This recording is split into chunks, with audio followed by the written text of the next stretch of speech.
안녕하세요. 내가 하고 싶은 이야기는 오늘의 주제는 대한애국당의 역할에 대하여입니다. 민주파리의 앞잡이 정규재가 도토리라 비웃고 있는 국회의원 1인뿐인 미니정당 대한애국당. 그런데 그 한심한 논설가가 간과하고 있는 것은 대한애국당에는 다른 당에는 없는 애국심으로 똘똘 뭉쳐진 투쟁력 있는 수십만의 당원들이 있다는 것입니다. 도토리가 하나이면 별로 힘이 없어도 그 도토리가 수천, 수만, 수백만이 모이면 대한민국의 정치 환경을 확 바꿔놓을 수 있습니다. 오늘은 대한애국당이 무엇을 할 수 있는지 알아보고 어떻게 그것을 해내야 하는지에 대하여 이야기해 보도록 하겠습니다. 탄핵무효를 통한 박근혜 대통령 명예 회복은 단순히 박근혜라는 개인의 신원 복권을 의미하는 것이 아니라 무너진 대한민국의 법치주의를 바로 세우는 것이며, 그것은 정통 보수파 정당의 중심 가치를 지키는 것으로 현재 대한애국당만이 유일하게 추구하고 있는 것입니다. 단기적으로는 차기 총선과 대선에서의 역할입니다. 지금 조원진 대표는 곧 정계 개편을 통하여 대한애국당이 원내 교섭단체가 될 것이라 말하고 있습니다. 정계 개편이 대한애국당에 유리하게 진행이 된다면 더할 나위 없이 좋겠지만 그 반대의 경우도 대비를 해야 한다 생각합니다. 차기 총선의 결과에 따라서 차기 대선에서 대한애국당이 할 수 있는 역할이 많이 달라질 수 있습니다. 장기적으로는 차기 대선이 끝난 후에 대한애국당이 정치계에 어떤 모습으로 자리매김을 하여야 하는가를 준비하여야 합니다. 좌측 중간에 민주당이 위치하고 중도 우에 자한당이 자리하고 있습니다. 바미당은 중간에서 약간 좌측으로 위치하였고 민평당은 중도 좌에 위치하였다 생각됩니다. 좌측에는 정의당과 극좌에 민중당이 있습니다.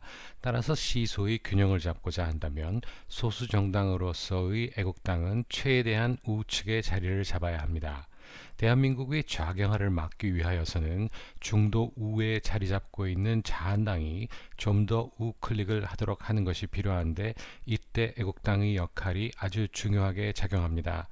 강력하게 자한당의 잘못된 정책들을 보수 우파 국민들에게 알려야 합니다.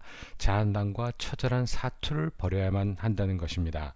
대한애국당에 주어지는 한 표는 보수 우파를 분열시키는 것이 아니라 좌경화한 자한당의 보수 우파화를 위하여 쓰인다는 것을 보수 우파 국민들에게 널리 알려야만 합니다.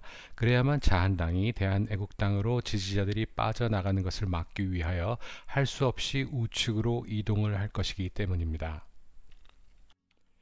원내 교섭단체를 결성할 정도의 크기가 된다면 더 바랄 것이 없겠지만, 원내 교섭단체는 아니더라도 손꼽을 수 있을 정도의 의원만이라도 확보한다면 원내에서 아주 큰 목소리를 낼 수 있다고 봅니다.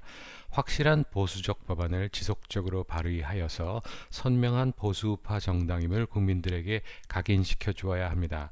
법안이 통과가 안 되면 왜 안 되었는지도 기록하여 국민들에게 알려주어서 왜 애국당에 힘을 실어주어야 하는가를 인식시켜 주어야 합니다. 그렇게 함으로써 보수우파 국민들이 표심을 경쟁해야 하는 자한당은 할 수 없이 우클릭을 하지 않을 수 없게 됩니다. 이것이 바로 대한애국당이 소수 정당으로 무엇을 할 수 있느냐 하는 질문에 대한 대답이 될 것입니다. 대한애국당이 보수우파 제1당이 된다면 바미당은 소멸해버릴 확률이 많고 자한당은 중도 우파를 표방하는 소수당이 될 것입니다. 이때 애국당은 극우에서 우로 좌클릭을 조금 하여도 시소의 균형을 잡는 것에는 큰 무리가 없다고 생각합니다. 어차피 거대 정당이 이념적으로 너무 치우칠 수는 없는 것이니까요. 현재로서는 참 꿈같은 일이긴 하지만, 만일 대한애국당이 보수우파 제1당이 된다면 지난 30년 가까이 찬밥 신세였던 보수우파 국민들의 염원을 이루는 것이라 생각합니다. 좌파적 정책만으로는 중도 국민들이 표심을 잡을 수 없습니다. 그런데 유승민 같은 사이비들이 정의당이나 내어놓을 정책들을 들이밀면서 박근혜 대통령을 괴롭혔었던 것입니다. 중도 국민들은 좌파들보다 똑똑합니다. 대한민국을 위한 정책을 추진함으로써 충분히 중도 표심을 확보할 수 있습니다. 그런 식으로 대한민국을 위한 것이 무엇인가를 꾸준히 국민 계몽을 하여 좌경화된 국가를 정상화시키는 것에 노력하여야 할 것입니다. 지난 2년여 기간 동안의 꾸준한 태극기 집회가 국민들의 시선을 변화시키기 시작했습니다.